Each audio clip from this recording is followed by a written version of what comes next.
Ilang kanto lamang ang pagitan mula kay Tatay Bonjing. Dito naman tayo sa kaldereta ni Aling Wilma. Ako si Aling Wilma. Ang tawag sa akin dito, Manay Wilma. Ako ang tagaluto ng kaldereta. Awa ng Diyos, nagugustuhan naman nila. O, tapos, ang bahay ko, nandiyan lang sa Isuso. Bahay ko, kasi pinaalis na ako doon sa tinitirhan ko kasi giniba na. Ako, taga Bicol, taga Tabaco, Albay. Halos 30 taon na nagtitinda si Aling Wilma ng kaldereta. At tulad ni Tatay Bonjing, wala din siyang permanenteng pwesto. Matagal na, 1996. Nagluto na ako niyan. Pero 3 kaldero pa lang. Kaldereta, isda, gulay, yun pa lang. So ngayon, naggusto ng tao, tuloy-tuloy na ako nagkakaldereta. Hanggang sa ngayon. Hanggang sa kasakit na yung asawa ko, hindi na ako tinutulungan. Kaya ako na lang mag-isa. Kahit daw nasa bangketa lang ang kanyang pwesto, blockbuster daw ang pila rito. Ganito rin. Wala akong pwesto kasi kung pwesto ka, mahal-mahal ng bayad. Diba? Maraming babayaran. Ganyan lang, ganito lang. Hanggang sa ngayon, bangketa pa rin. Pero awa ng Diyos, tinatangkilik ng mga tao. May mayayaman naman kumakain. Kahit nasa bangketa ako, nagugustuhan nila. Yan lang kinatutuwa ko sa ko dahil kahit bangketa, nagugustuhan nila yung ulam ko. Isa din sa mga rason kung bakit patuloy lang si Aling Wilma sa pagsisipag ay dahil sa mga pangangailangan ng kanyang asawa na na-stroke. Nung nag-umpisa kami 1996, nagtutulungan kami. Siya ang taga-ihaw, siya ang taga-linis ng mga isda o ano-ano, nag-ihaw siya. Tapos hanggang sa dumating ng panahon na na-stroke siya. Muna nakakalakad siya, ngayon hindi na. Ako na lang mag-isa. Ay, sobrang hirap. Mahirap.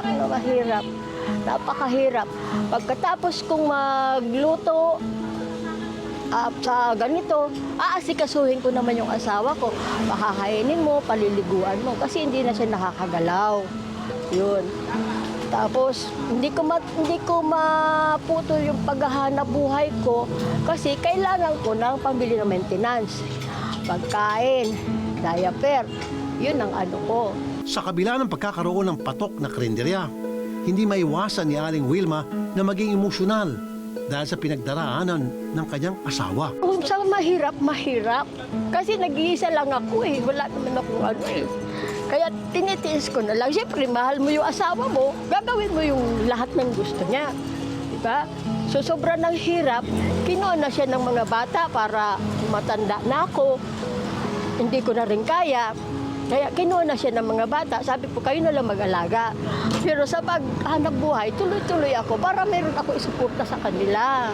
Hindi maitatanggi na sobrang mahal ni Aling Wilma ang kanyang asawa. Ito raw ang secret ingredient niya kung bakit hindi siya nawawala ng pag-asa.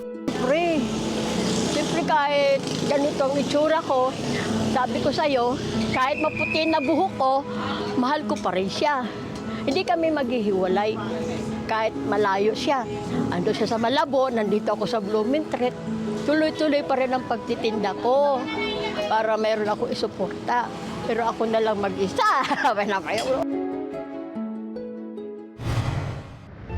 Sa loob lang ng van na ito nakatira si Aling Wilma. Nasa tabi ang kanyang munting kusina. Para wala akong babayaran na renta. Kasi sayang din naman yan Biruin mo, ang mahal-mahal ng renta ngayon. Ang pinakamababa ngayon, 20,000. Wala naman akong pera. Ibinahagi din ni Aling Wilma ang kanyang sikreto kung bakit kinakaya pa rin niyang magnegosyo sa ganitong edad. Kapag masaya ka sa ginagawa mo, hindi ka mapapagod. Sa umaga lang naman yan Pag ganitong hapon na, wala na. Pero pag ginusto mo yung ginagawa mo, hindi ka mapapagod. Ganun lang yun. Pero naman, tagal-tagal ko na nagluluto. Di ba dapat napapagod ka na, mag-retire ka na. Hindi, kasi gusto mo Di ba? Masaya ka sa ginagawa mo. Pero, teka, tama ng iyakan. Pumunta na tayo sa Chibugan. Ito niluluto ko, kaldereta. Yan. Tapos, ito yung anak ko, taga-tinda. Anak ko yan, taga-tinda yan. Isa masungit yan. Ito naman, fried chicken. Ito naman, liempo.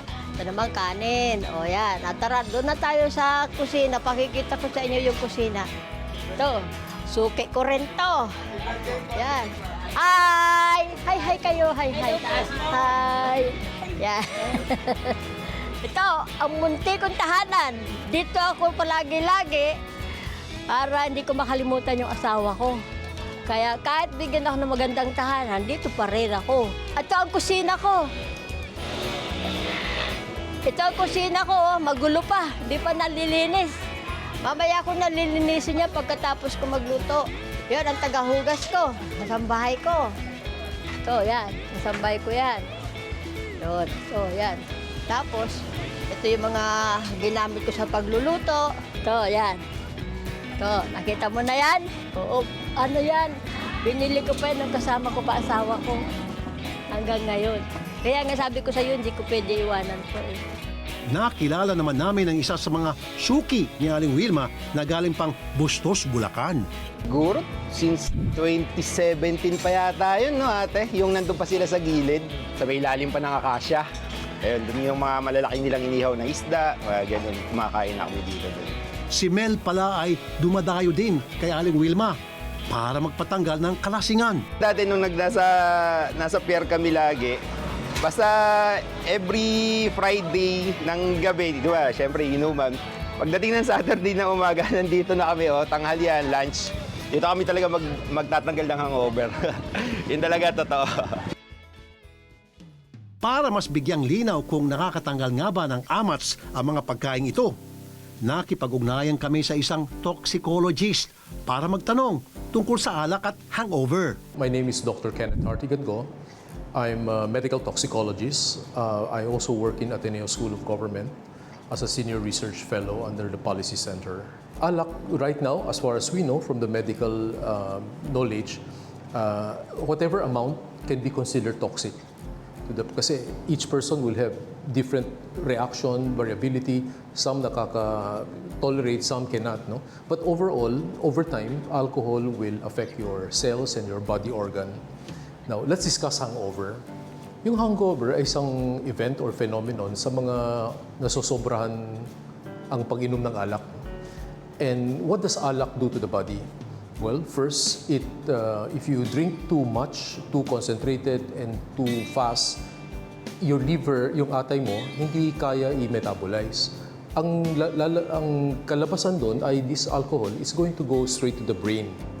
And then they get tipsy to the point of drunkenness, no? Lasing. Secondly, that alcohol is over time. For some people, they can cause gastritis. So the stomach will get injury in the lining, so they get hyperacidity. So some people, sinasabayan ng pagkain para hindi masyadong harmful. But by and large, alcohol by itself, no, on an empty stomach, is going to makakasira ng lining ng tiyan at bituka. No?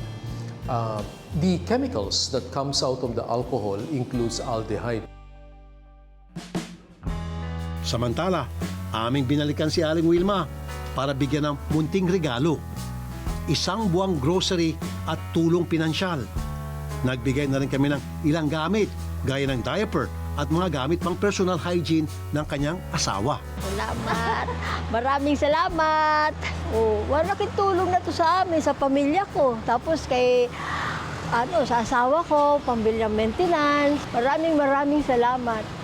Senator Rapi Tulfo, maraming salamat.